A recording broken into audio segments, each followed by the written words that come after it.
Hello bachcho, let's see the question.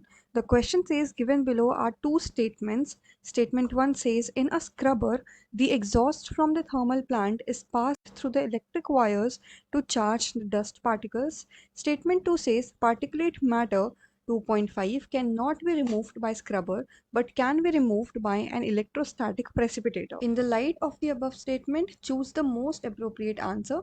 हमें ये बताना है कौन सी स्टेटमेंट करेक्ट है कौन सी गलत है, ये दोनों सही है ये दोनों गलत है. The key concept of this question is methods to clean, methods, or we can say to purify, methods to purify dirty air.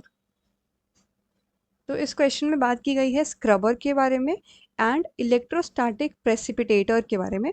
तो होता क्या है कि स्क्रबर में यहाँ से dirty air that means polluted air enter करती है और यहाँ पे वाटर या फिर लाइम का स्प्रे लगा होता है. वाटर और लाइम का स्प्रे, यहाँ से क्लीन एयर बाहर निकलती है. एक बार इसकी फंक्शनिंग देखते हैं. यहाँ से पॉल्यूटेड एयर अंदर एंटर करेगी, ऐसे मूव करेगी एंड यहाँ से वाटर एंड लाइम का स्प्रे हेल्प करेगा इस पॉल्यूटेड एयर में से सारी हार्मफुल गैसेस को रिमूव करने में एंड यहाँ से सारी क्लीन एयर बाहर निकल जाएगी. हम एक बार लिख लेते हैं कि हमने क्या देखा.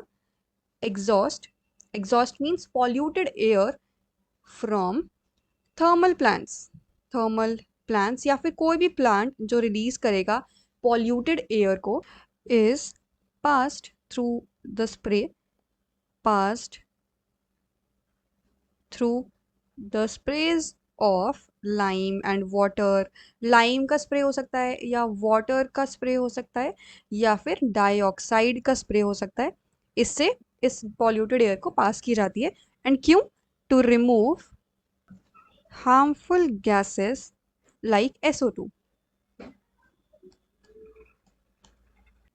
तो हमने क्या देखा कि हमारी जो फर्स्ट स्टेटमेंट गिवन थी in a scrubber the exhaust from the thermal plant is passed through the electric wires, ये गलत है क्योंकि यहाँ पे इलेक्ट्रिक वायर्स का कोई यूज़ नहीं था एंड डस्ट पार्टिकल्स को चार्ज करने का मैकेनिज्म भी यूज़ नहीं हुआ था. That means statement 1 is incorrect. Statement 2 में हम इलेक्ट्रोस्टैटिक प्रेसिपिटेटर के बारे में पढ़ेंगे. ये एक डायग्राम है. तो इलेक्ट्रोस्टैटिक प्रेसिपिटेटर में यहाँ से डर्टी एयर जो पॉल्यूटेड एयर होती है वो एंटर करती है और जो इलेक्ट्रोस्टैटिक प्रेसिपिटेटर्स की इलेक्ट्रोड वायर्स होती है ना वो सेवरल थाउजेंड वोल्ट्स तक चार्ज होती हैं. तो अब इतनी ज़्यादा हाई वोल्टेज के कारण इन डस्ट पार्टिकल्स के आसपास आयनाइजेशन हो जाती है एंड एक कोरोना ऑफ इलेक्ट्रॉन्स फॉर्म हो जाता है जिसकी वजह से ये जो डस्ट पार्टिकल्स होते हैं ये नेगेटिवली चार्ज्ड हो जाते हैं. Negatively charged dust particles. फिर ये चार्ज्ड डस्ट पार्टिकल्स आगे मूव करते हैं और ये कलेक्ट हो जाते हैं कलेक्शन प्लेट पर. कलेक्शन प्लेट पर ये कलेक्ट हो जाते हैं एंड यहाँ से सारी क्लीन एयर बाहर निकल जाती है. तो हमने समझा कि scrubber and electrostatic precipitator help करता है harmful gases and dust particles को निकालने में रिस्पेक्टिवली. लेकिन हमें ये भी समझना होगा कि स्क्रबर एंड इलेक्ट्रोस्टैटिक प्रेसिपिटेटर्स बहुत छोटे पार्टिकुलेट मैटर्स पर वर्क नहीं करते. Scrubber and electrostatic precipitator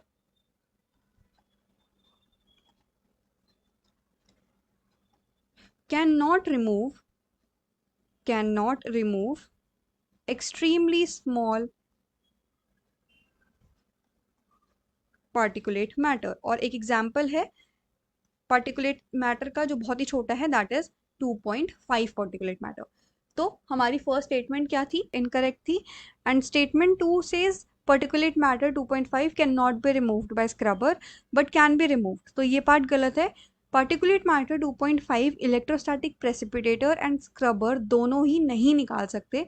that means statement 2 is incorrect and the correct option is option C, that is both statement 1 and statement 2 are incorrect. I hope you understood it well. Best of luck.